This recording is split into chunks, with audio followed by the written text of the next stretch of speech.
I want to show you how you can easily add and remove different views on your spaces on ClickUp. So you can see that I have a bunch of different views that I can actually use, but I'm going to show you how you can add more. Click your account on the upper right and click on settings.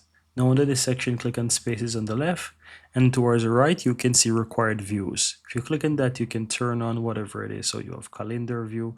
I'm going to turn on a few of them: maps, activity, teams, Gantt. Let's choose table as well, timeline. And as you can see, I'm going to click on save. Now, once I do that, and if I go back home and click on my space, you will see that I have a bunch of these at the top. So that's how you can add and remove different views here on my space. So if I click here, you see one. If I click here, you can see another.